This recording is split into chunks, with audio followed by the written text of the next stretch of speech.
Почитувани, сведоци сме на секојдневното политичко надмудрување меѓу СДСМ и ВМРО-ДПМН, во чие време администрацијата била повеќе партизирана. Се надевавме дека таквото надмудрување ќе доведе до суштинско решение за градење на професионална, стручна и политички неутрална државна служба. Меѓутоа, се покажа дека ВМРО-ДПМН и СДСМ само глумаат дека сакат модерна и европска администрација. Ова тврдење го темелиме на следниот факт.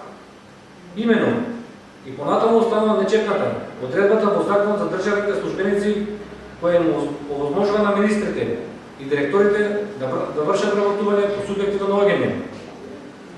Така, било кој од вас присутните да се пријави на јавен оглас и при тоа, при полагањето на задолжително стручен испит во Агенцијата за државни службеници да покаже најдобар резултат, тоа не значи дека на крајот ќе биде примен.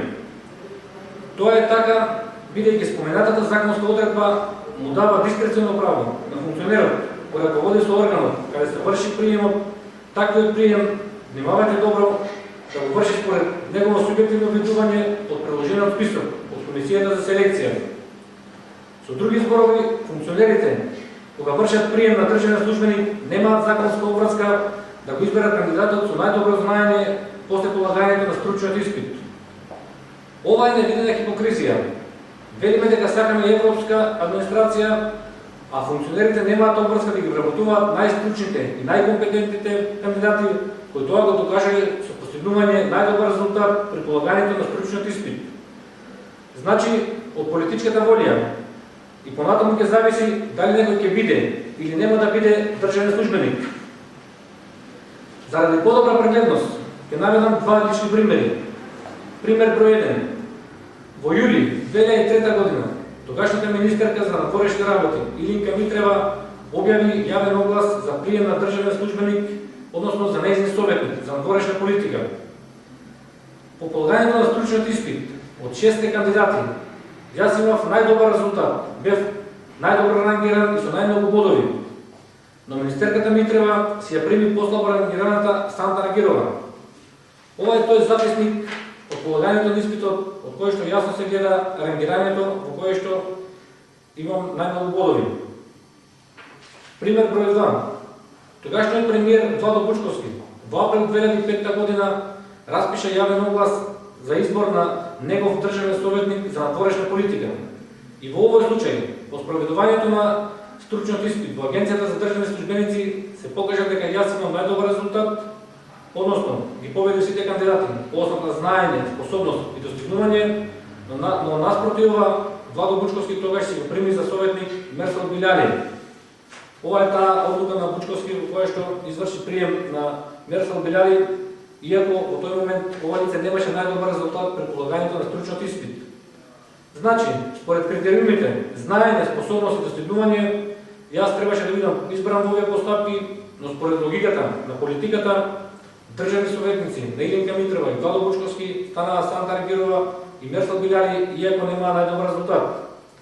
Недозволиво е во тој момент владата и МНР да бидат сведени на ниво на некаква приватна фирма во која по лична волја може да се вработуваат колку ќе посакаат. Но тоа е сега веќе историја, сега е многу битно да не ги разочараме идните млади генерации кои што ќе се пријавуваат за државни службеници.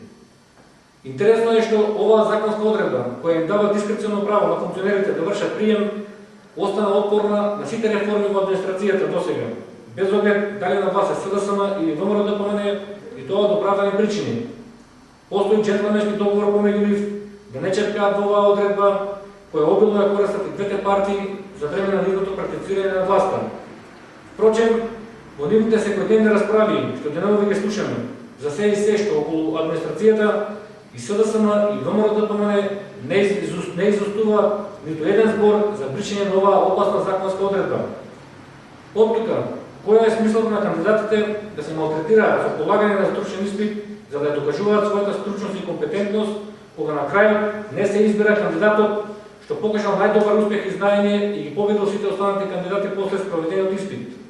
Затоа, НДМ бара да се вметне законска одредба која ќе го обврза функционерот што врши прием од добивањето на ранг листата од Комисијата за селекција да изврши вработување на лицето кое после спроведувањето на стручниот испит е прворангиран и најдобро бодиран и со најдобар резултат по основ на знаење, способност и достигнување.